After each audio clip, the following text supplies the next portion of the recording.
Ju përshëndes, pas pak vim me episodin e radhës të mam, por një falënderim special shkon për mbështetësit e këtij episodi, Dino Rios, Lejthiza dhe Kids Around. Do të vi një tjetër personazh shumë i bukur që ja vlen ta dëgjoni, sigurisht do të merrni shumë informacione dhe jam e bindur që do t'ju japi shumë besim dhe konfidencë. Por një falënderim tjetër special shkon për ju që na ndiqni javë pas jave dhe ju lutem bëni subscribe në kanalin tim për t'u informuar me çdo video që del minutë pas minute. Fillojmë me të tuarën e radhës. Ne themi që mrekullit vinë në paketa të vogla dhe Ameli erdhi në paketë të vogël për të qenë mrekullia jonë. Detyrua të futej në inkubator? Ndenjë në inkubator 3 javë. Ishte shumë e vogël, kishte sheqerin shumë të ulët.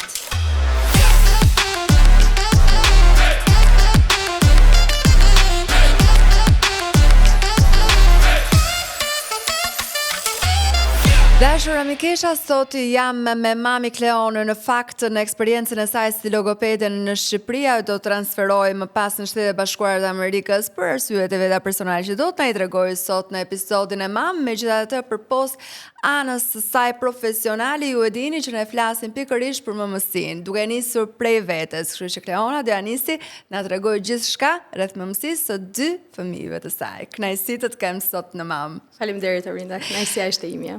Dua ta filloj pikërisht për këtë, ti ke qenë logopede shumë e njohur në Shqipëri, në media dilje masivisht aso kohë dhe vendose që të shkëputesh prej Shqipërisë për të vijuar jetesën tënde në Shtetet Bashkuara të Amerikës. Pse ky vendim, Kleonë? Ishte një nga vendimet më të vështira që kam marrë. Pse? Do lija gjithçka në Shqipëri dhe nuk ishte e lehtë. Isha diku ke 25-26 vjeçët. Mbi të gjitha do lija prindrit, vllajin, njerëzit që i doja fort, shoqërinë, por do të lija një pjesë e rëndësishme time, që ishte puna ime e përditshme. Ishin ata fëmijët me cilët unë punoja çdo ditë, që i merrja me vete çdo ditë, edhe pas terapisë, edhe pas punës. Lëviza në Amerikë nuk ishte e paramenduar, nuk ishte zgjedhje që unë e kisha menduar, ishte dashuria që më çoi atje. Okej. Për të filluar një jetë nga e para, por që isha me shumë fat, sepse vazhdova të bëja atë që unë doja shumë. Atje? Për atë në Amerikë, për atë për cilën kisha investuar shumë në Shqipëri, dhe vërtet e doja shumë. Logopedia nuk ishte thjesht profesioni im, ishte një mision që unë kisha në veten time. Po si punoja atje? Punoje me fëmijë shqiptar, të huaj? Jo, unë punoja me të huaj. Sapo vajta në Amerikë, bëra ekuivalentimin e dokumentave, në fillim fillova të punoja si speech pathologist assistant, sepse duhet kisha license atje që të punoja si logopediste, mu njo bachelori, por nuk mu njo masteri. Ndërkohë që ika me një master në logopedi dhe master në psikologji klinike nga Shqipëria. Por atje sistemi është ndryshe, është 4 vjeçar, këtu ne kishim 3+2. Kështu që atje të njihnin bachelorin dhe me bachelor ti mund të punoje si thjesht terapiste, nuk ishte të drejtë të bëje vlerësime, të vendosje programe, por do zbatoje programet që ishin të vendosura nga licensed speech and language pathologist. Por gjithsesi u sistemove në një profesion që e doje, pra që të paktën nuk të shkëpuste nga ajo që ti kishe bërë në Shqipëri dhe normalisht mundësitë edhe problematika edhe emocionale ndërkohë, apo jo? Ishte shumë bukur, sepse unë fillova të bëja terapi në një gjuhë tjetër, që nuk ishte gjuha ime e parë, që nuk arrija të shpreja do të gjithçka kisha në gjuhën angleze, por që isha prap në gjendje të ndihmoja dhe të bëja atë që unë doja shumë të bëja. Dhe edhe pse anglishtja s'ishte gjuha ime e parë, unë isha në gjendje të jepja zë atyre fëmijëve që akoma nuk e kinin.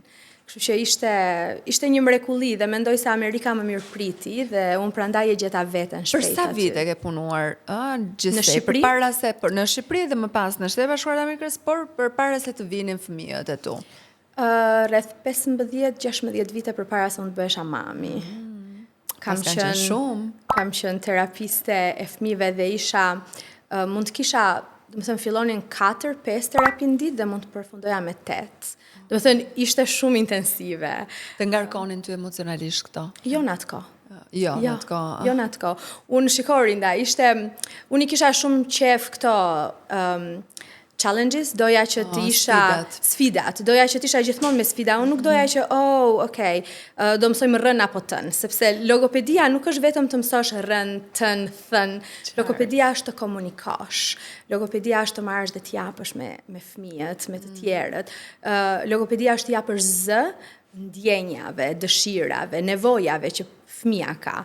Dhe unë e doja shumë këtë, dhe komunikoja dhe kur shikoja fëmijët që të më përgjigjeshin me komunikimin, të merrnin nga unë dhe të më jepnin mua pas, ishte bekim nga Perëndia, nuk ishte më mirë se aq. Dhe çfarë ndodhi pasi ti mbete shtatzën? Pra do filloje jetën si mami, vendosët të dy, ishte një surprizë, bebi yt i parë apo ishte diçka që e morët? Ne e donim, sidomos unë. E kisha shumë qef, mendoja se të qenurit logopede dhe të punuarit me fëmijët për kaq gjatë, unë mendoja se unë kisha të gjithë njohuritë e botës për të qenë mami më e përgatitur se kurrë. Dhe kur linda, kuptova që të kesh këto njohuri të profesionit është krejtësisht ndryshe nga ato që ti përjeton si mami. Ameli më mësoi që le të dish sa të duash, janë ndjesit, janë ato emocionet dhe janë ajo e të qenurit mami që është krejt ndryshe. Të ndryshon si individe, të ndryshon edhe nga ana se si ti percepton gjërat normalisht dhe sigurisht se si do veprosh mbi ato gjëra. Dhe po, është vërtet që të gërshetosh ato që ti dije dhe gjithçka që ti ke dhënë për fëmijët e të tjerëve, tashmë me fëmijën tënde ishte shumë jo e vështirë, po nuk ishte aq sfiduese, ishte shumë sfiduese, nuk ishte aq natyrale sa unë mendoja se do të ishte, sepse përpara se të isha një profesioniste, unë isha mami dhe për herë të parë isha mami Amelit. Dhe në fakt ka qenë një shtatzanie bukur deri në momentin kur do të përballesh me një sfidë në muajin e 8 apo jo. Çdo gjë ka shkuar kaq mirë sa unë nuk i besoja do, thosha wow, kaq lehtë që nga të jesh shtatzan dhe unë e dashuroja të isha shtatzane, sidomos në Amerikë isha kudo e para për çdo gjë. Nëse do prisja në farmaci, unë do dilja e para edhe pse isha e 10-ta në radhë. Njerëzit më hapnin rrugën vet. Në market po ashtu, kudo, domethënë dhe unë po e shijoja aq shumë sa nuk ka. Madje Orinda edhe kur shkoja dhe duhet të ngjitesha në kate të larta që të bëja terapitë për fëmijët, sepse unë kam qenë duke punuar dhe duke bërë terapi deri në ditën e fundit. Dhe dilshin gjyshërit apo prindrit, ne bëshim terapi në shtëpi, ishte home-based therapy. Dhe dilshin gjyshërit ose prindrit, kushdo që ishte aty, dhe më thoshte Kleona të ndihmoj me çantat. Dhe ishte, domethënë nga i skepticizmi i fillimit që okay, kjo është një terapiste e re, kjo flet anglisht, po nuk e ka theksin, kjo nuk është amerikane, po kjo bën dhe gabime në shqiptimin e fjalëve, nuk shqipton gjithçka mirë. Ndërkohë që kemi të bëjmë me logopedin. Po, kemi të bëjmë me logopedin, kemi të bëjmë me të folurën. Deri në fund që, po ti do lindësh, po do vish prapë. Domethënë nuk ishte ajo barriera e gjuhës, nuk ishte ajo që unë kisha frikë. Dhe e shijova shtatzanin sepse kisha një kujdes në të gjitha anët. Dhe çdo gjë vajti shumë mirë, fal Zotit. Derisa në 35 javshe, ishte dita kur unë kisha takimin për hyrje në muajin e 8. Unë isha në terapi dhe në këtë rast isha në një kopësht ku bëja terapi grupi me një fëmijë. Dhe nuk ndjehesha mirë. Kisha disa ditë që unë nuk isha mirë, po mendoja është grip, ishte dhjetor, ishte ftohtë.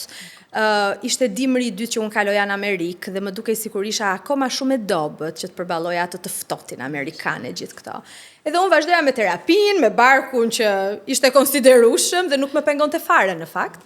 Vdisja e dashuroja aq më tepër sepse ishte shumë pozitiv për ato kalamajt me të cilët unë punoja. Dhe krejt papritur unë kam pata gjakderdhja nga hundët. Nuk isha, siç thash, nuk ndjehesha mirë, po gjithmonë që ndje gripi, jo që mua të më pengonte të bëja punën time. U shkëputa nga terapia, ndenja një periudhë kohe aty derisa më erdhi koha që të merrja makinën dhe të shkoja tek doktori. Ngava makinën rreth 30 minuta, derisa shkova tek doktori im. Dhe sa po futem aty, më fusin gjëja parë që ato të bënin ishte tensioni e këto kontrollet rutinë. Dhe shikojnë që tensioni im ishte diku ke 17 me 10 e gjysmë, nuk jam e sigurt për këtë të ultën, sepse isha shumë e lodhur. Më thënë, unë mbaj mend që ato infermierët thirrën me njëherë doktorin, unë nuk isha mirë, më morën gjak, sepse të shkoj mbrapsht, bek në histori ishte se unë nga që vija nga një realitet shqiptar, doja një doktor që të më të fillon të shtatzanin dhe të më mbaron të shtatzanin. Përfundon të qartë. Ndërkohë që në shumicën e rasteve, në spitale atje, sa herë që unë do të shkoja, do të gjeja një doktor tjetër. Po nuk e pranoja ato këtë gjën time. Isha mësuar aq më tepër me kulturën tonë dhe doja të gjeja të njëjtën gjë. Dhe mbas shumë kërkimesh, gjeta këtë doktor që ishte i mrekullueshëm dhe fal Zotit që ishte doktori im, që kishte një klinik të vogël ku na shikonte bënte të gjithë gratë shtatzana dhe lindjet i bënte në spitalin që ishte të qytetit. Do më thënë isha çdo muaj me të njëjtin doktor. Dhe ai e dinte ecurin time që ishte pas një lloj problemi. Derisa atë ditë gjërat na kishin ndryshuar, bëjmë analizat, shikojmë ndërto, më shqetësuesja ishte bilirubina, sepse ishte shumë e lartë, dhe verifikohet që unë kisha një severe preeclampsia. Ishte e rënë, nuk dihej se kur kishte filluar, më çuan me njëherë në spital ku më bën ato ekot, kontrolluan bebin se si ishte gjithçka. Dhe ishte një shok për të tërë që Ameli ishte në gjendje të merrte frymë. Ameli kishte raje zemre, sepse ishte më pak se 1,5 kg, që është një peshë shumë e vogël për 35 javshe. Dhe ato ishin vërtet të shokuar, thonin ne nuk dim kur ka ndodhur kjo preeclampsia. Në muajin e 7 që unë kisha bërë vizitë dhe çdo gjë ishte shumë mirë. Nuk dinin kur kishte ndodhur, nuk dinin sa kohë Ameli kishte ngelur pa ushqyer, pa oksigjen e gjitha këto dhe nuk dinin se si do lindte. Domethënë ishin shumë në merak për shëndetin tim, por njëkohësisht për shëndetin e vajzës sepse ishte shumë e vogël për moshën e shtatzanisë që unë kisha. Pata një ndërhyrje cesariane me operacion brenda 2 orësh, të menjëhershme. Për 2 orë unë kam qenë në sallë operacioni. Lindi Ameli, që ishte, unë e mbaj mend Orinda, unë nuk e përballova dot atë epiduralin, ma bën çdo gjë, por më dhan pak fjeta pak, domethënë sepse pra nuk isha plotësisht e zgjuar, filluam ashtu, por emocionalisht nuk e përballova dot. Ishte shumë e vështirë për mua të domethënë në atë kohë unë nuk isha akoma mami dhe në kokën time po vinin shumë gjëra. Ameli mund të kishte nevojë për oksigjen, Ameli mund të mos qante pasi të lindte. Ameli do ishte gjallë dhe këtë e dinim, por si do ishte Ameli nuk e dinte askush. Dhe ti ishe vetëm? Dhe unë isha vetëm. Bashorti yt nuk qëlloi në qytet atë ditë. Enri ishte 6 orë larg me avion, ishte në Kalifornia për punë, kishte konferenca atje me punën dhe erdhi 6 orë pasi kishte lindur vajza. Isha vetëm, kisha sigurisht njerëzit e bashkëshortit tim, rrotull, po unë mbaj mend në kohën kur ato kanë ardhur se trafiku, sa i lajmërova, sa mblodha unë veten. Orinda, unë mbaj mend që mua më thonin ti do lindesh për 2 orë, dhe unë kujtoja se më thonin do lindesh pas 2 ditësh. Unë nuk isha fare vetëdijshme ke çfarë po ndodhte. Dhe thosha, okay, deri pas 2 ditësh Enri është në gjendje të blej biletën, të vi, ndërroja. Dhe kur më thanë, jo, ti do lindesh tani. Tani, brenda 2 orësh ti do jesh në sallë. Ishte shumë e frikshme. E çfarë ndodhi në momentin kur lindi Amela?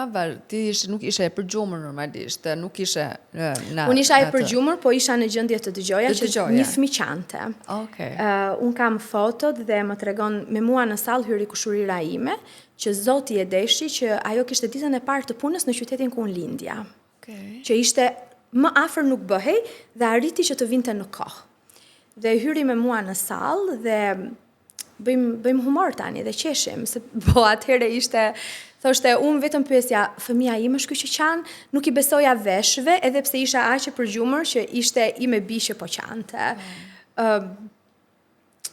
Ne themi që mrekullit vinë në paketa të vogla, dhe Ameli erdhi në paketë të vogël për të qenë mrekullia jonë. Detyrua të futej në inkubator? Pati një periudhë. Ndenji në inkubator 3 javë, ishte shumë e vogël, kishte sheqerin shumë të ullët, dhe unë nuk jam tani 100% e sigur të shpjegoj më gjatë, domethënë nga ana shëndetësore, sepse unë isha e bindur që ajo do të ishte mirë. Shqetësimi im pas lindjes dhe pas gjithçka ishte zhvillimi i Amelit. Të bëja të pamundurën që Amelit kishte një zhvillim të mirë, mendor, emocional, fizik dhe gjitha këto. Po isha e sigurt sepse unë besoj shumë dhe thoja Zoti na deshi që gjithçka ndodhi ditën që unë kisha takimin me doktorin. Unë nuk do kisha shkuar në spital nëse ajo nuk do kishte ndodhur. Ameli erdhi në jetë, pati rrahje zemre, qau, ishte në gjendje të merrte frymë vet, por kishte nevoja të tjera shëndetësore, për cilat ajo kishte gjithë kujdesin që i duhej aty, dhe nuk kisha nuk kam qenë asnjëherë skeptike për doktorat, as kur isha në Shqipëri dhe as kur vajta atje. Domethënë kisha një besim absolut tek ata. Por në moment pastaj pasi erdhe në vete, pate takimin e parë me vajzën kur? Që në fillim, që në sallë ma sollën po shumë pak, sepse Ameli nuk rrinte dot larg të ngrohtit, nuk e mbante dot temperaturën e trupit, kështu që ma sollën shumë pak sa e pash dhe ma hoqën. Pastaj bënim kështu skin to skin dhe në NICU aty ku ishim, ato krijonin një si dhomë të vockël me perde për nënat dhe fëmijët dhe ma vinin skin to skin dhe më mbulonin me ato cabatanie të ngrohta që Ameli mos të humbte temperaturën e trupit. Doja të bëja shumë, po kisha shumë frikë Orinda, kisha frikë se mos e dëmtoja, kisha frikë mos bëja diçka që nuk duhet ta bëja, sepse po t'ishte për mua do rinte në krahët e kund tërë kohës. Unë rria në spital nga mëngjesi deri nga ora 10 e darkës, pastaj duhet ikja, nuk më linin të rria aty. Edhe pse doktori që kisha nuk më nxori mbas 3 ose 4 ditësh nuk e di se si funksiononi, po më mbajti më gjatë, duke pretenduar që kisha komplikacione, ndërkohë që unë nuk e di se ç'do të thotë të lindësh me operacion, të kesh dhimbje, të kesh fare. Truri im ishte vetëm Ameli dhe unë nuk mbaj mend të kem pas ndonjëherë dhimbje. Unë ngrita brenda 5 orëve, bëra dush, zbrita poshtë e goca dhe rria në karrike. E mbas 3 ditësh mora makinën vajta tek Ameli, që nuk duhej ta bëja. Do me thënë 5 ditësh, pasi dola nga spitali. Nuk pata asnjë sikletë Orinda, sinqerisht. Thosha pse thonë që operacioni është i vështirë, nuk paska më të lehtë.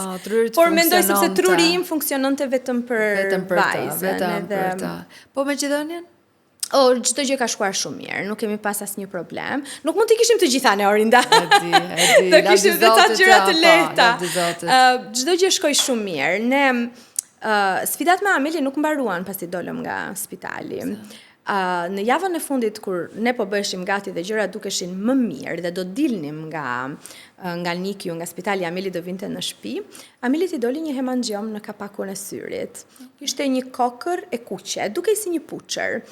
Unë e njihja tashmë Amelin kështu me sy mbyllur, po të dija të vizatoja, do ta kisha vizatuar perfekt. Dhe e pash që diçka nuk shkonte. Filloi si damar i kuq në kapakun e syrit të Amelit. I them asaj doktoreshës dhe më thotë do ta mbajmë në vëzhgim derisa të dali nga spitali. Dhe ajo filloi dhe ritej, u bë më pafi, derisa u kthye në një puçër të kuqe të errët.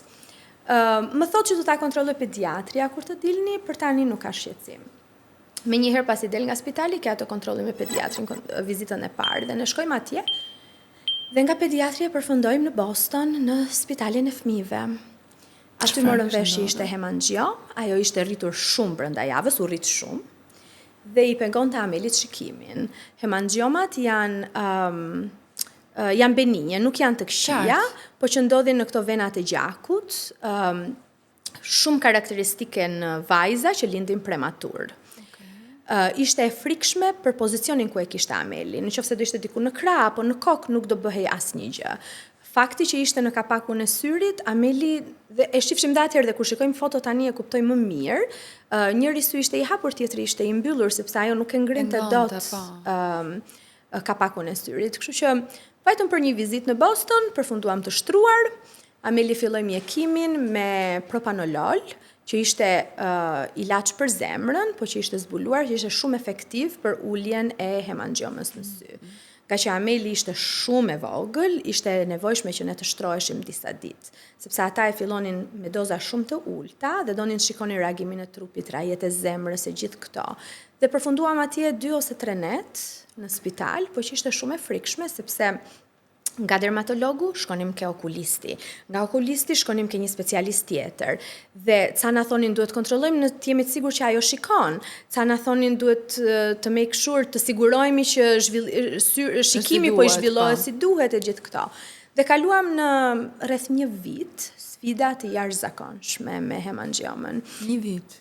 Ajo vetëm rritej, edhe pse Ameli merrte ilaçe, sepse ishte shumë e vogël. Ameli ishte ekstremisht e vogël. Domethënë gjithçka që ne bëjmë këto baby shower-ët, këto rrobat që marrim ne, Ameli nuk ka veshur asnjë gjë. Asnjë prej tyre. No. Ne na dhan rroba në spital, që ishin për primi, që t'i vishnim Amelit kur filloi ato ditët e fundit që doli jashtë inkubatorit, dhe pastaj që ja vishnim dhe në shtëpi, se doti nuk gjenim as primi rroba për masalla që kudo tani sa herë që shoh shikoj primi kudo, everywhere. Kurse atëherë jo, nuk dilnim. Ka qenë pak e pamundur. Ishte shumë e vogël dhe doza e ilaçit që ajo merrte ishte e pakonsiderueshme, ishte sasi shumë e vogël dhe i rritej çdo javë dhe ne shkonim tek doktori çdo javë, Ameli peshohej, varësi të peshës ndryshonte doza. Dhe kur filloi të reagonte për mirë? Mbase diku te 7 muajsh, 6-7 muajsh ne pam që ajo po zvoglohej, po syri i Amelit nuk ishte plotësisht i hapur. Duhet që të bënim kështu patch, ta mbyllim njërin sy që Amelit fillonte ta përdorte. Që ishte një tmerr i vërtet, sepse Ameli nuk e donte, po duhet ishte e zgjuar, nuk duhet ishte në gjumë. Dhe doktori thoshte duhen të paktën 2 orë në ditë me sy hapur, të zgjuar, që ajo t'jetë e zgjuar, të reagoj dhe vërtet ta përdori syrin. Dhe unë përdorja mënyra nga më të ndryshme. Ameli vdiste të lahej, e kishte shumë qejf. Dhe unë thosha, okay, do lahemi 3 herë në ditë, se duhet të vëm peç në sy. Edhe herën e parë, herën e dytë shkoj perfekt. Herën e tretë Ameli e kuptoi që po të lahej do mbyllte syrin. Dhe nuk donte më të lahej. Nuk e fusja dot në dush, ishte e pamundur që Ameli të lahej. Pastaj e merja dhe e vija në makinë, kishte qef, shikonte nga dritarja e kështu. E mësoj dhe atë, nuk mundeshim dhe atë. Domethënë ka qenë sfida njëra nga pas tjetrës, ishte e vështirë. E mbyllshim syt kështu të dyja, dhe unë dhe ajo, që të më shihte dhe mua që isha njësoj si ajo. Po bënim të njëjtën gjë. Ishte e vështirë, po pastaj u rrit dhe e kuptoj më mirë dhe e dinte që do ndodhte dhe nuk luftoj sa luftoj që të më refuzonte ose ta ndalonte atë gjë, por nuk ndodhi. Ameli ja fuste gjumit, flinte ja 1 orë 2 me atë peçke syri dhe ishte detyruar të rinte edhe 2 orë të tjera me atë, sepse unë nuk ja hiqa. Po. Unë isha kam qenë shumë strikte dhe zbatoja çdo gjë që doktorat më thonin me përpikmëri. Ndihmoi dhe Amelin që të kishte një zhvillim më të shpejtë pastaj të saj. Po, dhe nuk pati probleme, sot është shumë mirë, nuk ka asnjë lloj probleme. Pra, ti po më thua që gjatë kësaj periudhe ti nuk e pasur në plan, le të themi, kur një fëmijë që zakonisht fillon edhe shikon ato gjërat e para kur thot mami, babi, fillon edhe shef këtë zhvillimin tjetër. Po sigurisht fokusi yt ka qenë në një anë tjetër shëndetësore që besoj që ta ka hequr mendjen nga këto gjërat e tjera, apo jo, Klaun? Disi Orinda. Nuk do gënjej. Unë nuk dilja dot nga zhvillimi i fëmijës. Dhe kur e dija që okay, e morëm këtë rrugën me ilaçin, do ta vazhdojmë dhe do jetë një vit ose mund të ishte edhe më gjatë. Do të thënë Ameli ka ndërprer mjekimin në 18 muajsh. Okay. Mjekimin e hemangiomës. Hemangioma ishte akoma aty, por ishte zvogluar jashtëmase. Sërish mund të dukej.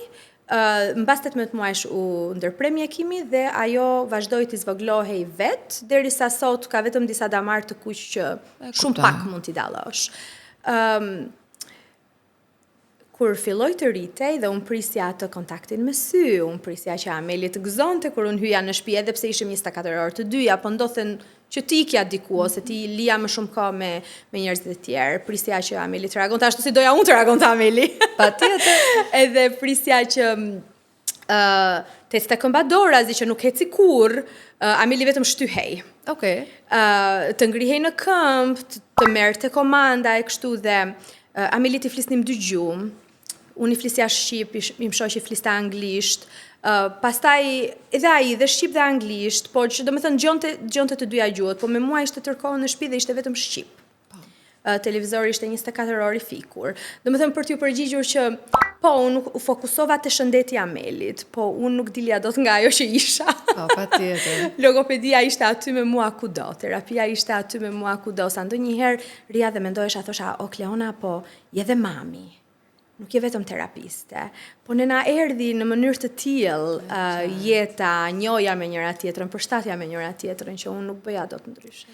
Dhe peti një problematik gjatë kësaj kohe? A ishte bilingualiteti një problem për Amelin, mendon? Jo, asnjëherë. Unë isha e sigurt që dhe e dija këtë gjë nga studimet e shumta që janë bërë, nga puna ime e përditshme, që dygjuesia nuk do të shkaktonte vonesa në të folur.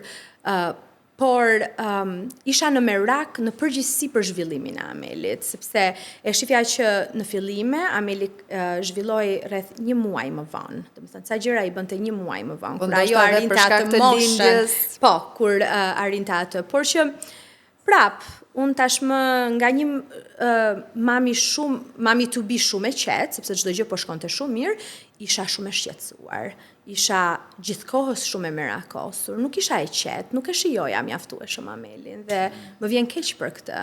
Po sepse mënyra se si erdhi, mënyra se si u zhvilluan gjërat, Ameli më formosoi mua ndryshe, ose më mësia, më ndryshoi, më bëri të kuptoj shumë gjëra të tjera në jetë që mbasi I kisha vetëm e të thënë dhe nuk I kisha përjetuar vetë, nuk I kisha kuptuar në lëkurë. Pra edhe kur je profesioniste në këtë pikë sërish mund të kesh mund të biesh në këtë problematika, nuk I shmangesh dot, sepse mëmësia do të përfshin. Apo je mami në fillim, dhe pastaj je ajo që ti mendoje që ishe, ose ajo që ke qenë përpara se të bëhesh e mami, dhe është ajo ndjenja e fortë e dashurisë që ty nuk të lë të marrësh frym. E kuptoj. Dhe është ajo ndjenja e fortë e merakut që thua po bëj unë gjën e duhur. Dhe më dukej ndonjëherë sikur kisha edhe pesh mbi shpatullat e mia, se thosha prit se unë vërtet jam mami Amelit, po unë kam ndihmuar dhe kam bërë të pamundurën të sjell zërin tek të gjithë fëmijët. Tek Ameli ishte sfida më e madhe Orinda. Ishte më e vështirë. Ameli foli dhe pak me vonesë. Që ishte për mua ishte nuk duhet të ndodhte. Ishte sërish brenda asaj normës dhe kufirit kur fëmijët fillojnë të flasin, po nga që ajo kishte këtë dy gjuhësinë, mendoj se truri Amelit ishte akoma duke procesuar të kuptonte anglishten dhe shqipen dhe pastaj ta shprehte atë, dhe pastaj të komunikonte me ne.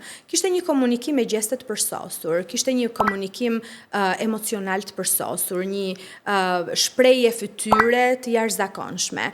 Po, hajde më thoje mua në ndonjëherë, të besohet që ka marrë profesionistë të zhvillimit të vinin dhe ta testonin Amelin kur ajo ishte diku 13-14 muajshe. Sepse thoja, unë e dua shumë dhe më duket se gjërat po shkojnë mirë. Le ta bëjmë këtë një. Dhe në atë kohë, kur vinë dhe e vlerësojnë, mendoj se bëra mirë në fakt, sepse më thonë, okay, Ameli ka vonesë në të zhvilluar, do ishte mirë të bënim ca seanca terapie, të bënim ca gjëra. Terapi për çfarë? Për të folurin. Për të folurin. Po, më thonë që duket pak sa e vonuar, sepse nuk ishte. Ishte diku ke 14 muajsh. Edhe gjykuan kështu? Po. Ti si profesioniste çfarë mendon në këtë rast? Unë të them që ata nuk dinin shumë gjëra që kishin ndodhur, dinin që Ameli ishte prematur, dinin që I po I flitej 2 gjuhë, por ishte ajo që sa më shpejt të fillojmë, aq më shumë do ta ndihmojmë, sepse është e vërtet, terapia në fillim është shumë sa më shpejt, po. Po, mënyra ky zhvillim që unë bëra, doja një të treta shifte vajzën. Më bëri të kuptoj që jo, unë isha, domethënë nuk ishte nevojë për një të tretë. Dhe më thon, ka nevojë dhe I thash, e dini që unë jam logopediste dhe në atë kohë unë punoja, kisha marrë gjithçka më duhej në atë shtet. Dhe më thonë, vërtet, po mirë, ti mund të ndihmosh. I thash, po, e merrni parasysh që unë flas shqip me Amelin gjatë gjithë kohës, babai I saj flet më shumë anglisht, po kishte filluar të dëgjonte edhe disa këngë, kështu sepse televizori ke ne ishte 24 orë I fikur, ne nuk dinim se ç'bëjmë me botën. Dhe aty si të thuash, thash, okay, e di që çdo gjë është shumë mirë me Amelin, nuk ka asnjë gjë që të çaloj. Sërish, nuk është se Ameli u diagnostikua me vonesë në të folur apo diçka, por ato thjesht pan me atë vlerësim shumë të shpejt. Unë gjithmonë I them prindërve Orinda që vlerësimi është një fotografi e shpejtë e fëmijës. Nuk na tregon ne gjithçka ndodh në përditshmërinë e këtij fëmije. Dua të pyes edhe pjesën e gjithonin sa e mbajte, sa kohë? 16 muaj. 16 muaj, që është kohë shumë e mirë. Për sa I përket ushqimit, ja ke nisur me një metodë baby led weaning apo në një metodë tjetër? Ne nuk kishim metoda fare, sepse dhe gjithëdhënia ishte ndryshe nga unë e kisha imagjinuar ose shumë mama mund sa keni jetuar. Ameli nga që ishte shumë e vogël, I duhej të merrte pesh dhe I duhej të merrte pesh shpejt.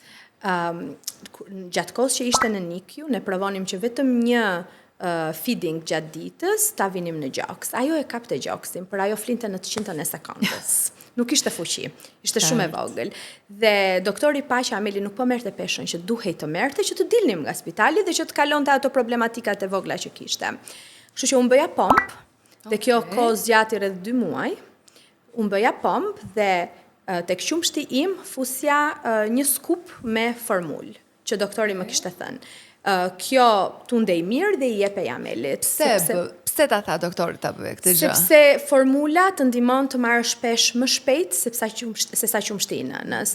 Ato gjithashtu e testuan qumshtin tim. Kishte yndyrën që duhej, ishte shumë i mirë, por e para Amelit duhej të ushqyehej me biberon, në mënyrë që të harxhonte më pak energji dhe të shtonte në peshë më shpejt, dhe formula do ta ndihmonte që të kapte këtë peshën që kishte ajo nevojë sa më shpejt.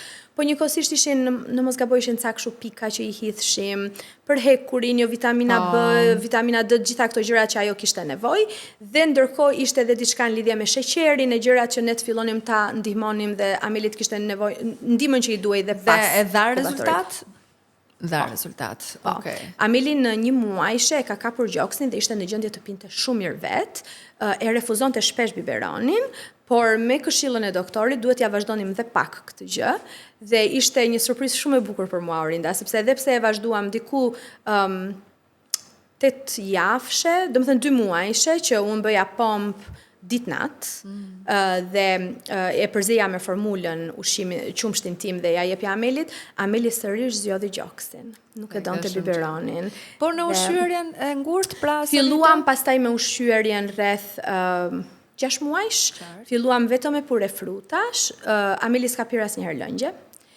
Lëngjet kishin shumë sheqer dhe nuk merr ato cilësitë, vlerat e duhura të ushqimit. Patate të ëmbël, avokado, për shembull në mëngjes unë i jepja Amelit dhe ajo e dashuronte, kishte shumë qef, kos me avokado dhe me dardh. Domethënë i bëja shumë kështu, dhe në Amerikë është e lehtë Orinda, jo gjithmonë ke nevojë të kërkosh në internet, sepse doktori të jep një letër që ka të gjitha përzierjet e mundshme për mëngjesin, drekën dhe darkën. Dhe unë kombinoja si të doja ose me çfarë më gjendej në shtëpi në ato ditë. A të thanë ty atëherë që duhet i testosh ushqimet? Më thanë, e mbaj mend që në mos gaboj duhet ishte disa ditë me të njëjtën gjë, më duket se e mbaj mend si gjë, po nuk jam e sigurt nëse unë isha shumë strikte në këtë gjë. Qartë. Por që Ameli nuk pati asnjëherë probleme, alergjie, asnjëherë. Kam pritur për vezën, kam pritur për mbas 1 vjeçi ja kam dhënë. Kisha frikë. Po edhe doktori më thoshte mbas 10 muajsh. Po unë thosha prit se në Shqipëri thon mbas 1 vjeç zakonisht. Po, e di pse e thon apo? Nuk jam e sigurt dhe nuk e mbaj mend të them të drejtën, se u bën tani Ameli bën 10 në dhjetor. Edhe kështu, do të thënë nga nutricion le themi edhe nga ata që janë në botë që janë të famshëm sa i përket ushqyerjes, qoftë me baby led weaning apo le themi shije provimit të shihet të parë, sepse në Shqipëri apo edhe në vende të tjera ndoshta, po në Shqipëri përgjithsisht kjo pjesa e doktorit me nutricion nuk është se nuk shkojnë shumë mirë bashkë me njëra tjetrën. Më duket se do të fillojnë tashmë që ta përfshin si pjesë të programit të mjekësisë, me sa kam dëgjuar në informacione, megjithatë edhe për shembull edhe me mjek apo pediatër nuk është se sugjerojnë, nuk kanë sugjerime sa i përket kësaj pjese në Shqipëri. Ky është fakt. Dhe normalisht kjo puna e vezës, edhe po të futesh të lexosh, kuptohet që duket ka mbetur si një mit në pjesën e ushqyerjes së fëmijëve dhe sugjerohet që të jepet sa më shpejt në fakt ditët e sotme për shkak që mos kemi përballje alergjire më vonë, sepse veza është një ndër ato që mund të jap alergji, domethënë plus që është një prej përbërësve që futet shumë në kudo. Dhe unë mbaj mend që ne kemi nisur të futur vezën në ushqime, për shembull në muffins, në pancakes dhe në gjitha këto gjërat, përpara se ajo ta merrte si vezë të plot. Po që më kujtohet, ndërkohë që po shpjegoje, më kujtohet që është shumë e vërtet dhe studimet që lexonim binin ndesh me njëri tjetrin dhe nuk ishte një kështu fikse. Po pastaj unë vija edhe nga një gjë që isha arritur me mamin tim që ishte shumë e fiksuar ke ushqimi, donte gjëra cilësore, donte gjëra të mira, do të thosha, ku di unë që këto organiket këtu në dyqan janë vërtet kaq të mira. Edhe thosha kur të shkoj në Shqipëri, do marr ato shqiptarët që merr mami te fshati. Ato janë shumë të mira pa. Po nuk ka si ato. Nuk ka si ato. Nuk ka si ato dhe Orinda ne tani kemi pula vetë në shtëpi. Nuk ka si ato. Sa mirë, kjo është shumë që e mirë. Po që ishte krejt ndryshe eksperienca me djalin, ishte krejt ndryshe eksperienca me Ajmarin. Ajmari ka provuar vezën shumë më shpejt. Ajmari ka provuar shumë gjëra shumë më shpejt dhe unë isha shumë e qetë. Më shumë mami se sa terapiste me Ajmarin. Por vendose shpejt ta sileni jetë Ajmarin apo jo? Tashi unë nuk e di kush është shpejt, se mbase për disa është kohë normale, mbase për disa ishte shpejt. Sa kohë? Ajmari ka lindur mbas 4 vite e gjysëm, kur Ameli ishte 4 vjeç e gjys. Mua më dukej shumë sepse kisha frikë. Sa ishte Ameli e vogël, thosha unë kam gjithë botën dhe nuk dua një fëmijë të dytë. Jo se nuk doja fëmijët, po sepse kisha frikë çdo të ndodhte, kisha frikë mos gjërat ishin më të mëdha, më të vështira herën e dytë në krahasim me të parën. Doktori im më thoshte që nëse ti do një fëmijë të dytë, duhet ta bësh sa më shpejt. Sa më shumë kalonte mosha ime, edhe pse isha e re, aq më shumë rritej shansi që unë të kisha sërish preeclampsia. Megjithatë, unë ndjeva më e sigurt, më gati në atë kohë ishte. Nuk e di, atëherë erdhi ora. A të dha një shpjegim ty doktorit aso kohë me vajzën që pse ndodhi ajo në muajin e 8? Jo, aq më tepër që kishin shumë pak rekorde të shëndetësisë time. Unë kisha 1 vit e gjys në Amerikë në atë kohë. Mbaj mend që më thonin që është gjenetike. Mund të jetë gjenetike, ime më nuk ka pas diçka të tillë. Nuk di, dhe sot nuk e di. Po mbrapa, detyrove të futesh të bëje teste, analiza të cilat mund të zbulonin diçka? Jo fare. E para sepse nuk mendoja se do të kisha një të dytë. Mendova se çdo gjë ishte mbyllur me Amelin dhe gjykoja që nuk ishte e nevojshme të bëja asnjë gjë. Dhe kur ne vendosëm që të kishim Ajmarin, unë e kam pyetur doktorin tim dhe ai më tha nuk ka nevojë për asnjë gjë. Okej. Unë të kam nën kujdes, nuk di çfarë ka bërë ai sinqerisht, ishte një psikolog i përkryer për ne. Kujdese jo vetëm si mjek, po si një njeri që na njihte kaq mirë Orinda në ato 9 muaj sa unë nuk di ta shpjegoj. Isha e frymzuar nga ai njeri gjatë gjithë kohës. Dhe më tha që çdo gjë do shkojë mirë. Dhe çfarë kishte ndryshe nga shtazania me vajzën përveç problemeve të fundit, si ishin si shtazani, ngjanin me njëra tjetrën apo jo? Absolutisht. Domethënë me Amelin unë nuk isha në gjendje as të haja as një gjë, nuk pija dot ujë, kisha shumë probleme në fillim, me Ajmarin çdo gjë ka qenë shumë normale, e ndija që isha vetja ime sepse mund të haja çokolata.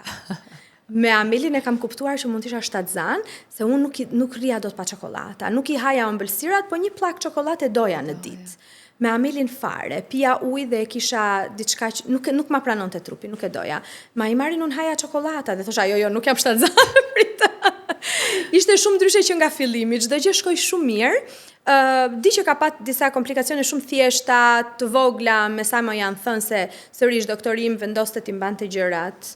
Të më tregonte më pak. Më thoshte që ignoranca është bekim në këto raste. Dhe unë e besoj, sepse nëse ai do më thoshte më shumë, unë do kërkoja më shumë, do hulumtoja më shumë dhe do stresoja veten se jo çdo gjë që ne gjejmë online është e vërtetë. Dëgjojeni mama këtë që tha Klona sepse është shumë e vërtetë. Do t'ju ndikojë emocionalisht, mund të dëgjoni eksperjenca, absolutisht mund të dëgjoni eksperjenca, por mos i futi në trupin tuaj, domethënë sepse nuk asnjë trup nuk është shumë e dëmshme për ne. Edhe Orinda më kujtove, doktori më tha, Kleona, nëse vërtet e do një fëmijë të dytë dhe do ta bësh, bëje. Më tha, në qoftë se ti bën bukë 2 ditë rresht, do t'jesh ti që do ta bësh bukën me të njëjtin miell, me të njëjtët përbërës, buka sot do të jetë ndryshe nga buka që do të bësh nesër. Dhe ishte shumë e vërtet. Dhe vërtet, jam unë që i bëra të 2 fëmijët e mi dhe patëm një eksperiencë komplet ndryshe. Ajmari lindi në javën e 39, doktori vendosi që ne... E mbyllit ciklin pra të plot, po ishte e mirë. Doktori vendosi që unë ta lindi Ajmari në javën e 39, sepse Ajmari ishte rritur shumë, unë një trup shumë i vogël, për të patur një beba aq të madhe, akoma më duket si ëndër, si ka ndodhur kjo gjë. Vendosëm sërish? Po, vendosëm sërish të kishim C-section, sepse ai e dinte shumë mirë gjendjen time emocionale dhe më thoshte shpesh që në momentet që ne jemi në këto proceset e rëndësishme të jetës tonë, krejt pa dashje ne mund të kujtojmë çfarë ka ndodhur herën e parë dhe kjo nuk do të ishte mirë për shëndetin tim. Kështu që zgjodhem C-section dhe unë isha aq e qetë, ku ka më lehtë se C-section o rinda unë se kisha kuptuar ç'ishte. Ajmari më tregoi ndryshe sepse truri im ishte shumë i qetë. Ajmari lindi shumë i shëndetshëm, ndenjëm në spital 3 ditë në mos gaboj, dolëm, Ameli na priste në shtëpi, atëherë kuptova që pas ka dhe dhimbje C-section, sepse truri im ishte shumë i qetë nga ana e Ajmarit. Dhe kisha dhimbje, gjëra, po jo që të më pengonin në për ta mbajtur dhe për të shërbyer njëkohësisht djalit. Absolutisht. Gjyri erdhi me njëherë. Me njëherë. Ajmari me vajzën. Po, Ajmari piu 3 muaj. Sepse unë kemi qenë në Shqipëri erdhëm, Ajmari ishte 2 muajsh, me Amelin, doja takoja prindrit, tim vlla, njerëzit që donim shumë, dhe unë usmura nga gjoksi, mora antibiotik të cilët më bën reaksion, do më thënë kaluam ca peripeci të mëdhaja, unë nuk e di nëse e kujton, se atëherë unë të shkrova, Ajmarit nuk i jepja dot më gjoks, dhe nuk dija ku të mbytesha, të kisha në Instagram dhe thash, Orinda, përdor Kendamil me atarën. Dhe unë Kendamili nuk di ku ta gjej. Dhe unë të shkruajta dhe ti isha aty për mua dhe unë të jam gjithë jetën mirënjohëse.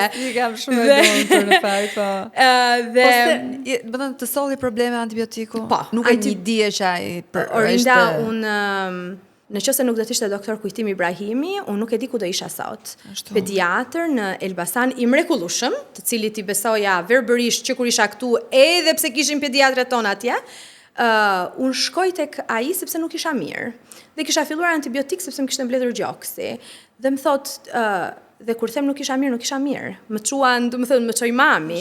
Unë isha nxirr, nuk e di se si isha bër, nuk e kam iden tani të them të vërtetën. Ai më shet dhe më thot, çfarë ke pirë këtë gjë? Po më thot, ti alergjike ndaj penicilinës? Dhe i them po. Dhe aty më japin ndihmën e parë në Elbasan. Se dinin mjekët që ta kanë dhënë? Mendoj se jo, nuk e di. Nuk ja the? Ti e di e vet? Unë e dija, por gjithashtu dua të them se kur ka lindur Ameli, do të thënë penicilina mua mendohej se më ka dhënë reaksion kur unë isha e vogël, por njëkohësisht i më tregon që më kishin marrë dhe nga ato pastat asaj kohe. Dhe doktoresha pediatre ka thënë ose ishte pasta, ose se ishte penicilina që unë kisha bërë dhe nuk ishin të sigurt. Dhe kur Ameli ka lindur, doktorët më kanë bërë diçka shumë të ngjashme në familjen e penicilinës dhe trupi im nuk ka reaguar fare për keq. Do të thënë çdo gjë ka qenë normale. Pra nuk e di të them, por e sigurt është që trupi im nuk merr më penicilin ose asgjë të asaj familjeje. Por që atje pastaj më dhan këto serumet e gjërat që duheshin që unë të pastrohesha dhe u bëra shumë më mirë. Mora antibiotik të tjerë për gjoksin, por kisha një frikë të jashtëzakonshme dhe nuk doja t'i jepja me gjoksin qumshtin Ajmarit. Dhe ndërprem, që ishte shumë e dhimbshme. 3 muaj është shumë e dhimbshme. Shumë e dhimbshme, ndjesha edhe shumë guilty, se thosha Ameli e mbajti 16 muaj djalit dhe më duke sikur për heqja, sepse dhe doktori im në Amerikë dhe këtu më thanë që mbaro antibiotikët, vazhdo bëj pompën, hidhe, bëj antibiotik ca kohë, bëj pompë disa kohë, hidhe dhe pastaj jepja prapa Ajmarit. Unë e bëra atë gjë. Bleva pompë, vazhdova ta bëja. Po nuk e di Orinda, mbasi ishte një thirrje e brendshme, nuk e di, kisha frikë nga gjithçka që ndodhi, mbasi që erdhëm për pushime, jo për këto gjëra. Thash, Ajmari do marri qumësht, isha më e qetë psikologjikisht. Erdha në Tiranë, nuk e mbaj mend ku ishta në atë kohë tani, të them të drejtën, po morëm Kendamil. Filloj Kendamilin Ajmari, ishte shumë e thjeshtë, gjishim në Amerikë. U shqyë me Kendamil dhe mendoj se sikur më bëri mua një çik të ndjesha pak si më mirë. Po jam, edhe këtë dua ta them, se edhe mamat nuk duhet të ndjehen, le të themi, fajtore dhe duhet të dëgjojnë atë zërin e brendshme. Ti në atë moment që dëgjuar zërin e brendshme dhe ndonjëherë është më i mirë nga të gjithë. 100%. Më thoshin që nuk do të kishte asnjë gjë qumshtim dhe t'ja vazhdoja Ajmarit. Unë pata një frikë që nuk di ta them, po njëkohësisht kisha dhe shumë dhimbje Orinda, isha e coptuar dhe nuk do e bëje që si më mësin si duhet, do kisha dhimbje, më duke sikur të ta fusja djalin në gjoks pa të kënaqësinë që merr, atë dëshirën, sepse do isha në dhimbje të jashtëzakonshme. dhe thash no, mbase kaq ishte, e mori 3 muaj, do jetë çdo gjë shumë mirë. Dhe në fundit nuk është fundi i botës. Ajmari është po aq i shëndetshëm sa Ameli që u rrit me qumshëtim. Kështu që nuk ishte fundi i botës, por që po, mama duhet të dëgjojnë atë që i thuhet brenda vetes së saj, sepse vërtet doktorat dhe çdo kush na këshillojnë për më të mirën tonë dhe të fëmijëve tan, por dhe ata, si ne kur bëjmë vlerësimin, janë vetëm një grimc me fëmijën tonë dhe me ne. Nuk janë në përditshmërinë tonë.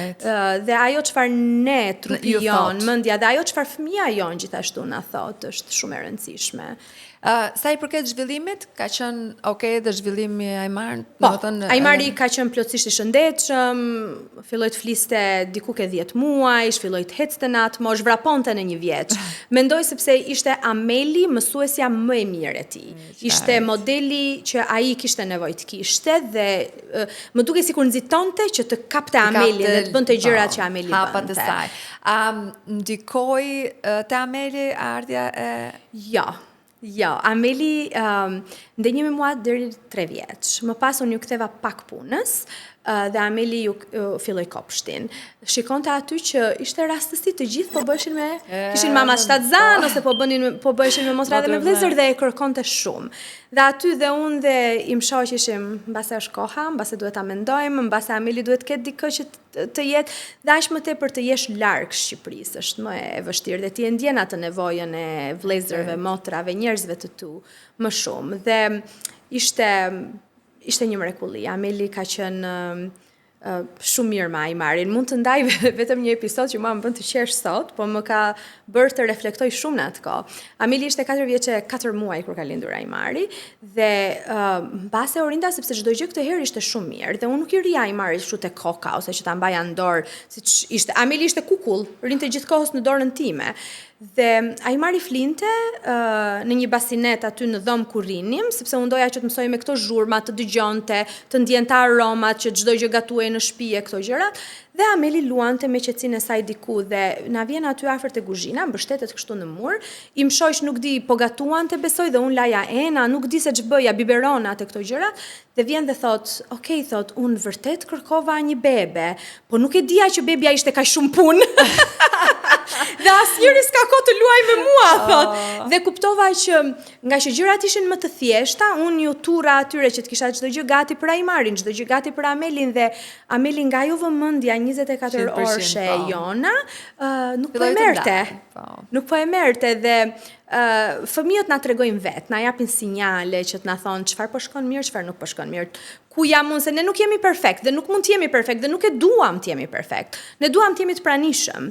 Dhe unë kuptova që s'isha e pranishme për Amelin dhe thash jo, biberona të rina ty siç ka ndenjur për Amelin se nuk na prish asnjë punë dhe shtëpia le të rri si të doj dhe le të jetë si të doj sepse përpara Amelit dhe Ajmarit nuk ka asnjë gjë në këtë botë. Asnjë gjë, shumë e drejtë.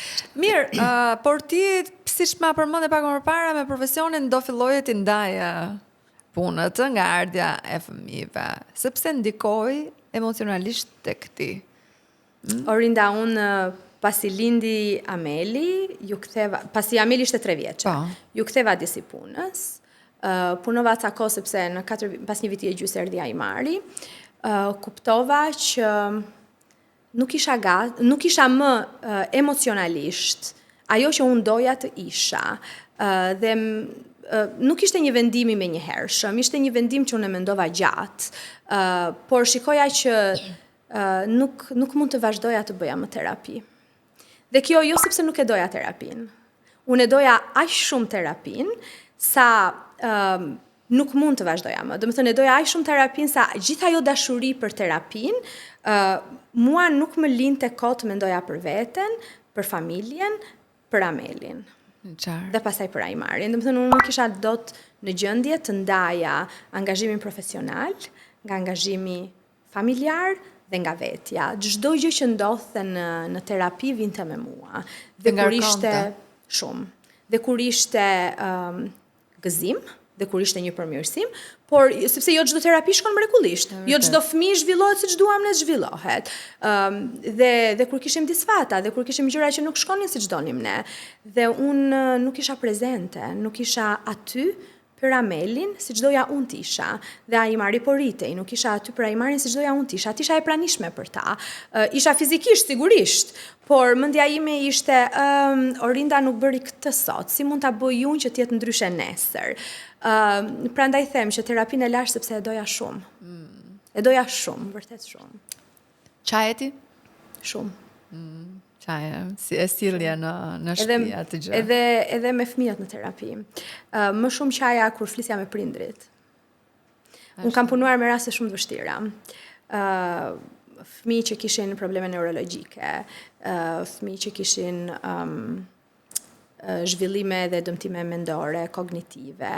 Nuk ishin vetëm punoja shumë dhe me fëmijë që kishin vetëm probleme të gjuhës, të komunikimit apo të folurit, por rastet më të mëdha për mua ishin fëmijë që kishin probleme më të mëdha kognitive ose neurologjike.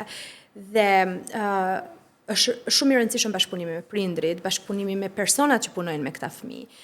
Dhe aty unë isha, sidomos kur u bëra mami, isha shumë, i ndjeja më në lëkurë ata prindër dhe ishte shumë e vështirë që unë shkëputesh. A thosha, çfarë duhet bëj unë ndryshe, çfarë duhet... Orinda, dhe kur luaja me fëmijët e mi, unë thoja, kjo është perfekte, mbase mund ta provoj nesër me këtë fëmijë, ose çfarë duhet bëj ndryshe dhe më dukej sikur dhe i testoja me fëmijët e mi gjërat përpara se t'i bëja, sepse logopedia ka shumë nevojë dhe për fantazi.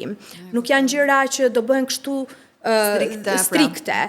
Ose ne mund ta mendojmë një terapi sot që do t'jetë kështu dhe e kemi shumë mirë të organizuar dhe është komplet një gjë tjetër nesër me fëmijën. Unë e di shumë mirë që nuk ka njeri që kur shikon rroba bebesh nuk dashurohet e nuk marroset me to, siç këto dy veshje që kam unë në duar për djem dhe për vajza që i ka marrë në Kids Around që ndodhet në Ring. Dhe mos harroni, keni koleksione fantastike me brende ekskluzive në Kids Around si Kenzo, Karl Lagerfeld, Marc Jacobs, si që janë këto të dyja në përduar, me veshje, aksesor, këpuc, gjithçka dhe sigurisht në verë ka surpriza. Ulje në Kids Around nga ju sugjeroj të shkoni për të marrë veshjen tuaj të preferuar për fëmijët tuaj. Dhe me qënë se jemi pikërisht tu te pjesa e logopedisë, si të formoj ty, të flasim pak edhe për profesionin tënd, edhe për ato le themi mite që kemi edhe në përditshmërinë tonë, për rrjetet sociale, për formën se si keq kuptohen shpesh mesazhet edhe informacioni edhe nga prindrit, sepse unë e di që rrjetet sociale janë bërë edhe një vend ku keq informohen përgjithsisht prindrit, edhe normalisht nuk drejtohen te profesionisti, por drejtohen nëpërmjet disa mesazheve që ndoshta nuk janë të duhurat të sillen nëpërmjet rrjeteve sociale. Shumë mendojnë që logopedi mëson fëmijës të flasë, por çfarë bën realisht një logoped? Klona. Logopedi ka si qëllim të bëj vlerësimin e fëmijës për komunikimin, gjuhën dhe të folurin. Logopedia është shumë e gjerë, nuk është vetëm të mësojmë një fëmijë të flasim. Logopedia krijon lidhjet midis një personi dhe një tjetri, krijon ndërveprimin, krijon bashkëpunimin. Logopedia është ky arti të folurit që ne themi, por është dhe komunikimi me gjeste, është dhe komunikimi me sy, është dhe ndërveprimi me njëri tjetrin, është dhe ndarja e emocioneve me njëri tjetrin, sepse nuk mund të kemi një komunikim të shëndetshëm nëse ai komunikim është vetëm verbal dhe nuk përcjell asnjë emocion. Çfarë nuk bën një logoped? Nuk diagnostikon. Ne nuk japim diagnoza, ne bëjmë vlerësime. Orinda, e di çfarë më ndodhte në kohën që punoja në Shqipëri, që ishte e dhimbshme. Prindrit vinin tek unë dhe donin të dinin çfarë kishte fëmia. Dhe unë i thoja vazhdimisht, unë di të vlerësoj këtë fëmijë, të shikoj si është i foluri dhe komunikimi këtij fëmije dhe të kuptoj çfarë shkon mirë dhe çfarë nuk shkon mirë. Dhe duke u kapur fort te këto gjërat që shkojnë mirë, unë do rregulloj këto që nuk shkojnë mirë. Po, unë mund të them që kemi një belbëzim. Dhe jam në gjendje ta them këtë nëpërmjet vlerësimit që unë bëj. Unë mund të them që kemi një vështirësi zhvillimit gjysor ose vonesë në zhvillimin e të folurit apo në zhvillimin në të folurin e kuptuar ose të shprehur. Por diagnoza është një proces shumë delikat, një proces i gjatë që kërkon një ekip multidisiplinar. Unë nuk e bëj dot vetëm. Një logopedist nuk e bën dot vetëm. Dhe unë asnjëherë nuk kam dhënë diagnoza. I kam thënë prindërve, edhe në rastet kur kishim fëmijë me autizëm që vinim, unë I thoja, po, ka disa elemente autizmit, por kjo nuk do të thotë që fëmija ytë është me autizëm. Ne do punojmë edhe për këto elementet që ai ka, sepse janë pjesë e komunikimit dhe e dim shumë mirë që një nga kriteret e autizmit është ky komunikimi jo I foluri, jo të thënit e fjalës, por mënyra se si ne komunikojmë, të marrit dhe të dhënit me tjetrin. Cilat janë shenjat e para që duhet na bëjmë të kërkojmë një vlerësim? Kur që foshnje, që të vegjël, kur nuk na ndjek me sy, kur nuk the kokë nga zhurmat, kur nuk reagojnë kur shikojnë mamin në derë ose në shtëpi. Ka gjithmonë një lidhje që ne e quajmë atashim të fëmijës me personin që kujdeset për të. Me mamin, me gjyshen, me babain, ose me një babysitter nëse është në shtëpi. Shikohet që fëmija mërzitet kur e lë, ose gëzon shumë kur hyn dikush në shtëpi. Fakti që fillon të marrë ato komandat e para, ato urdhrat e para, do të shqetësohesha nëse nuk vendoset ky kontakti me sy, nëse nuk arrin të tregoj me gisht, nëse nuk shfletohet një libër, dhe jo të shfletohet një libër deri në fund në një moshë të vogël, nëse nuk ka interes, do të shqetësohesha nëse ri I mbyllur në veten e tij, nëse bën ato lëvizjet përsëritse me një lodër, ose kur nuk ka asnjë interes me të folurin. A duhet të presim që fëmija të mbush 3 apo 4 vjeç për ta çuar te logopedi? Sa më shpejt. Nuk mund të jap një moshë fikse Orinda, sepse varet dhe nga problemet që fëmija ka. Por unë do të thosha flisni me pediatrin tuaj, sa herë mendoni që diçka nuk shkon. Është pediatri ai që do të rekomandoj, duhet shkojmë tek logopedi, duhet shkojmë tek neurologu, duhet shkojmë ke një specialist tjetër, sepse unë e di dhe e kuptoj shumë mirë dhe si mami që gjuha është ajo që ne na alarmon më së shumti, I foluri është ai që na alarmon, por ne duhet të ndajmë nëse është vërtet problemi të folurit apo është diçka tjetër që e ka penguar këtë të folurin tek fëmia. Dhe logopedistët aty janë, nuk ikin gjikundi, por është e rëndësishme për ne që të marrim hapat e duhur. Nuk ka si pediatri, ai e njeh, pediatri I fëmijëve e njeh zhvillimin e fëmijës, njeh gjithçka po ndodh me fëmijën dhe mënyrën se si ai është zhvilluar. Ndërkohë që unë do ta shoh për herë të parë kur ai tet 1 vjeç, apo 9 muajsh apo 15 muajsh. Po në një kohë që pediatri thotë që okay, zhvillimi është në rregull, nuk flet, po do flasi. Do flasi një ditë. Po sepse shpesh e dëgjon këtë fransë. Po jo shumë. Ose nuk e di, mbase sepse kam 11 vite e shkëputur nga këtu. Por jo shumë, po edhe nga prindrit, sa shpesh, se e thonë shpesh për shumë prindrit që nuk po flet akoma. Po flet, po do flasi një ditë se kështu ka qenë edhe filani festeku në familjen tonë. Ti po më thua për krahasime tani. Çdo fëmijë ka mënyrën e vet të zhvillimit. Unë gjithmonë I them prindërve që ne do shkojmë nga A-ja tek B-ja. Por mënyra se si shkojmë nga A-ja tek B-ja është ndryshme. Dhe Ameli shkoi nga A-ja tek B-ja në një formë ndryshe nga Ajmari. Jo të dy patën të njëjtën kurb zhvillimi për të shkuar tek B-ja, por të dy arritën aty. Kështu që të krahasoj më shumë e vështirë. Fëmia ka nevojë të ketë dikë që ta dëgjoj, fëmia ka nevojë të ketë dikë që ta besoj, por jo dikë që ta krahasoj me dikë tjetër. Nëse e dëgjojmë dhe nëse jemi aty për të besuar gjithçka ka, dhe kjo është më shumë për prindrit, ndiqni atë çfarë fëmia ju tregon. Ai është treguesi më I mirë nëse diçka po shkon mirë ose jo. Dhe sigurisht, konsultat me logopedistin asnjëherë nuk vrasin. Nuk bën dëm. Nuk bëjnë dëm. Por të mos hulumtojmë që çfarë nuk shkon, por të shikojmë ku jemi dhe çfarë nuk po bëjmë dot. Domethënë, ky është ai meraku Im Orinda, që jo çfarë po ndodh që ky fëmijë nuk po flet, çfarë ka fëmia im, çfarë smundje ka fëmia im, ose çfarë nuk është mirë, por të shikojmë çfarë po bën dhe çfarë nuk po bën.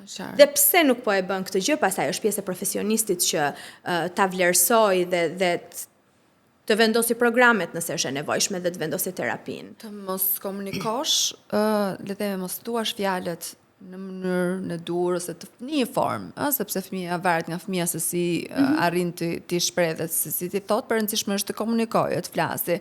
Por mund të ndodhë që e frustron fëmijën dhe emocionalisht e ngarkon, që nuk po thot fjalën e dur, duke e kaluar edhe në shpërthime të ndryshme emocionale, të cilat ti thua, po mirë, çka ka tani, domethënë. Por ndërkohë ti ke një fëmijë përballë që nuk arrit dot të artikuloj, qoftë edhe shqetësimin që ka, nuk artikulon dot as me një fëmijë tjetër. Duke qenë edhe 3 vjeç. Çfarë ndodh në këtë rast? Çfarë duhet bëj një prind në këtë rast? Nëse fëmia është 3 vjeç dhe fëmia nuk është në gjendje të artikulojë, unë do të këshilloja çdo kënd të shkojë tek specialisti. Pa diskutim, unë e kam problem ose të gjithë ne duhet ta kemi problem kur i foluri na bëhet një aktivitet jo i këndshëm. Duhet ta kemi të folurin një aktivitet të këndshëm për fëmijën. Dhe në qoftë se i themi thuaj babi tani, ose thuaj topi, ose gjëra të kësaj natyre dhe të na japin e kënaqësinë që e tha, kjo nuk shërben për mirë për fëmijët tanë. Do të rekomandoja të lidheshin me specialistin, të shkonin tek logopedisti, të bënin një vlerësim të zhvillimit të gjuhës, të komunikimit dhe të folurit të fëmijës dhe ta merrnin nga aty pastaj terapin. Por është problem kur ne e vëm për para këtyre dilemave. Thuaje se do t'jap çokoladën, thuaje se do t'jap karamelen, ose thuaje se do shkojmë tek lodrat, sepse në këtë rast i foluri nuk është një mjet i natyrshëm për fëmijën dhe nuk është një aktivitet i këndshëm për ta, por bëhet automatikisht sepse unë duhet ta them këtë se mami do më çojë këtu. Dhe ne e duam që unë po e marr çokoladën sepse unë e kërkova. E kuptoj. Por nëse një fëmijë po mbetem tek kjo moshë, po mund të jetë edhe pak më vonë, mund të jetë edhe pak më shpejt, 2, 3, 4, po kap këtë moshë, se 5 vjeç normalisht ti pretendojsh që të ketë të flasë, tamam, një fëmijë. Dhe po marr këtë moshë edhe ndërkohë e çon te specialisti dhe ai e vlerëson, thotë që fëmia është zhvillimin e ka të mirë, për të folur, po nuk po flet, po s'ka gjë, do flasi me kohën. Do të thonë këtu, kur një specialist të thot këtë gjë, a duhet të shkoj të marrë një mendim të dytë prindi diku tjetër? Unë si prind do shkoja. Kam pas një rast që e tregoj shpesh kudo që jam, për të treguar se sa të zgjuar janë fëmijët dhe se sa thellë mbase ne si profesionist në radhë të parë duhet të hyjmë që të kuptojmë më shumë. Kanë qenë vite më përpara në Shqipëri. Më vjen ky fëmijë i diagnostikuar me autizëm. Fëmia ishte afër 5 vjeçit, nuk fliste asnjë fjalë, shkruante në mënyrë të përsosur. Fëmia nuk ishte autizëm dhe nuk ka dhe sot e kësaj dite, është në universitet. Është Amerikë, atje ku unë dhe unë jam. Pse po e sjell këtë rast? Sepse fëmia fliste, shkruante, por nuk fliste, ishte jashtëmase shumë i zgjuar. Zgjuarsi të cilën nuk e kishin parë të gjithë. E kishte parë prindi i këtij fëmije dhe kishte një besim absolut që nuk ishte një autizëm. Nuk kishte lidhje fare as me logopedin, as me mjekësin, as me neurologjin, as me psikologjin, fare. Por me sa kishte lexuar, prindi thoshte fëmia im nuk e ka. Është diçka që është ka një pengesë në komunikimin e tij. Dhe kur e ka marrë dhe ta vlerësoj, siç thash, më erdhi si një fëmijë me autizëm. Kishte një vonesë të zhvilluar të komunikimit ekspresiv, të gjuhës së folur, jo të gjuhës së kuptuar. Arritëm të punonim shumë fort dhe arritëm të këndonim mamit shumë urime për ty kur kishte ditëlindje mbas një muaji me një të folur bebe.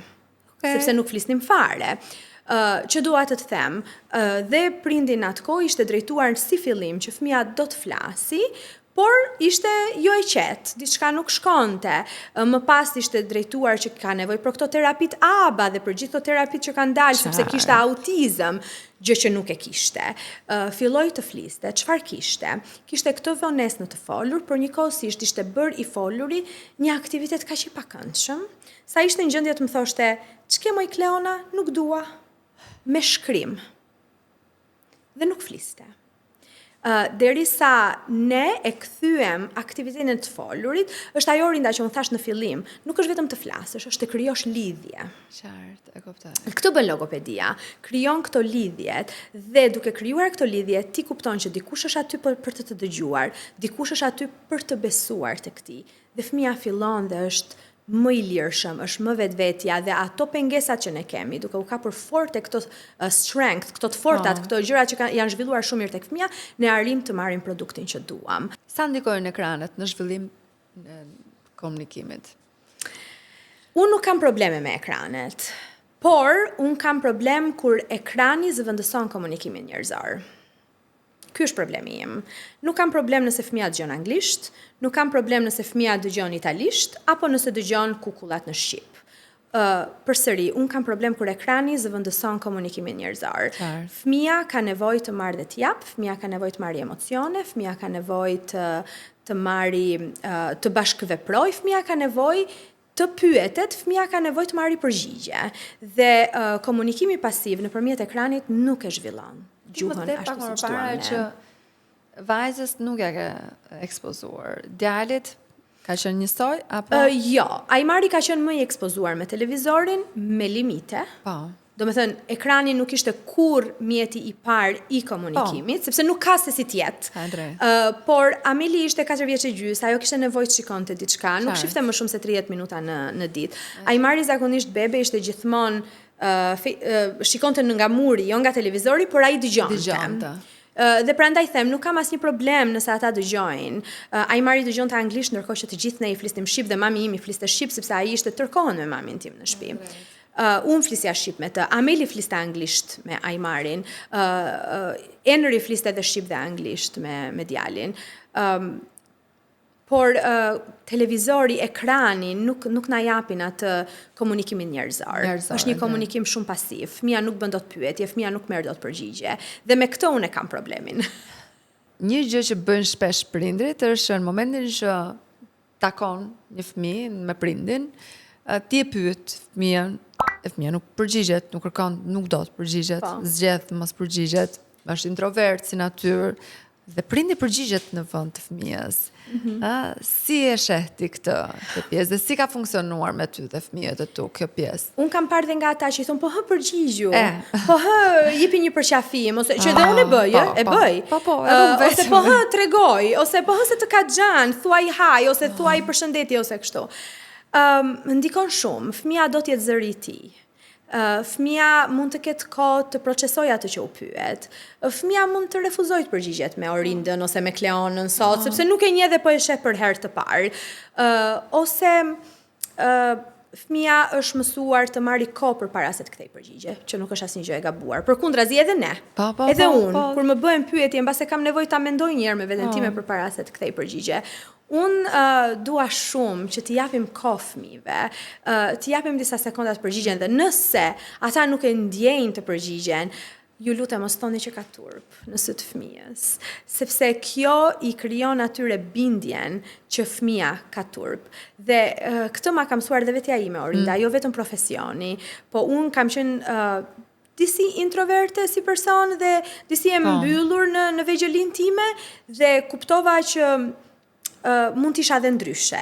Por mbase e kisha dëgjuar shumë nga mësueset e mia që mos i ka që turpshme, shikon si bën shoqja, mos ki kështu. Dhe përsëris e kisha dëgjuar nga mësueset e mia në shkolla, dhe më ishte fiksuar në trurin tim, ndërkohë që tjetër gjë më thoshte ime më në shtëpi. Kur u rita dhe mbaj mend kam qenë në një trajnim për logopedin dhe më duhet flisja italisht, isha shumë e rrjedhshme në italisht, dhe hidhet një tjetër që ka qenë pedagoge ime, ka një çik turp kjo, po e flet shumë mirë. Nuk e ke iden sa kesh jam ndjerë, dhe që atëherë unë nuk isha më turp, dhe që atëherë unë nuk isha më rezerva, dhe që atëherë thash unë mund të tregoj që jam ndryshe. Por isha e rritur, një fëmijë nuk e bën dot këtë diferencë, që mami mendon se unë jam e turpshme, po unë nuk jam dhe hajde t'ja tregoj. Nuk din ta ndajnë këtë gjë akoma, kështu që mos t'i lëm të arri në moshën time. Kur duhet kërkuar me një herë në tim, po e them me disa fjali, kur nuk përgjigjet ndaj emrit, po jo. Po. Kur nuk përdor gjeste. Po. Kur humb aftësitë që i kishte më parë. Po. Nuk ka fjalë rreth moshës së pritshme. Jo, detyrimisht. Ka vështirësi të mëdha në ndërveprim. Mund të kërkojmë për ndihmë, mendoj se kjo nuk është po dhe jo, Orinda, sepse këtu hyn motorika fine, këtu hyn motorika globale, këtu hyn ajo lidhja sy dhe duar. Domethënë jo detyrimisht fëmia në këtë rast ka probleme të folurin, jo detyrimisht ka probleme të kuptuarin, por mund të ketë nevoja shumë më të thjeshta për të cilat nuk do bën të dëm një vizitë. Dhe cilët janë ato flamujt e kur që nuk duhen neglizhuar, kurse si? Të gjitha ato që ishin po, kur ne nuk na kthen kokën pasi i thrasim në emër, por e di duat ndalem këtu. Jo të bëjmë teste me fëmijët. Ameli e do këtë, Ameli që po bën, Ameli, jo. Fëmija mërzitet. Fëmija ka nevojë të dëgjoj emrin e tij kur në vërtet ne po e thrasim për diçka. Domethënë mos bëni teste mama në shtëpi.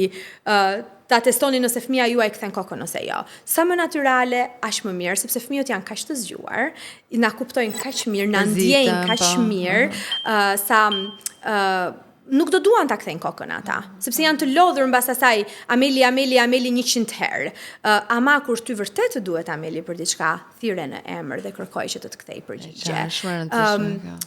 Mbase të dal një çik se më kujtua në Amerikë ka shumë emigrant dhe jo të gjithë flasin anglisht, kanë shqiptar, rus, meksikan ose prindër që flasin dhe kanë një gjuhë tjetër. Dhe shpesh më vinin dhe më thonin, Klona, çfarë ti flasin fëmijës tonë? Çfarë gjuhë ti flasin fëmijës tonë? Dhe e di pse doja ta sillja pikërisht nga kjo kthimi i kokës, por dhe nga fakti se televizioni sot jo çdo gjë e ka të përkthyer në shqip. Dhe un kam shoqet e mijat që janë tashmë mami që më pyesin, o Klona, po shikon shumë televizor dhe është anglisht ose shikon shumë televizor dhe është italisht e gjitha këto. Dhe un i thoja mamave në Amerikë dhe i thoja, të lutem, foli gjuhën që ti mendon se je më e pastur emocionalisht. Sepse mendoja fëmia na kupton shumë mirë nëse jemi të pasur emocionalisht. Prandaj i kam folur shqip të dyve fëmijëve. Nuk ndjehesha e pastur mjaftueshëm anglisht për t'i folur fëmijëve të mi. Nuk ndjehesha e pastur anglisht për t'i shprehur gjithçka unë kisha fëmijëve të mi. Dhe doja që fëmijët të merrshin dhe të krijoshin atë bond, atë lidhjen me mua, ashtu siç duhet.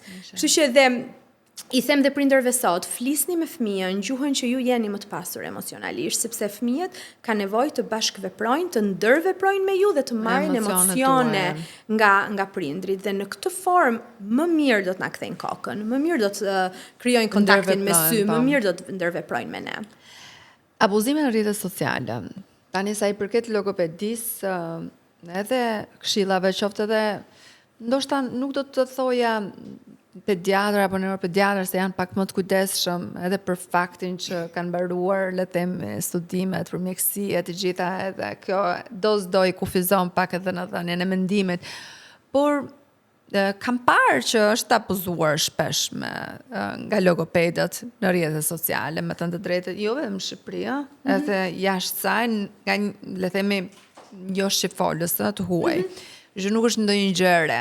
Dhe shpesh herë këto janë ato përballjet me prindrit që thonë këtë kujt i besoj, domethënë kujt i besoj përpara, një profesionist, ti besoj një neuropediatri apo ti besoj një logopedi.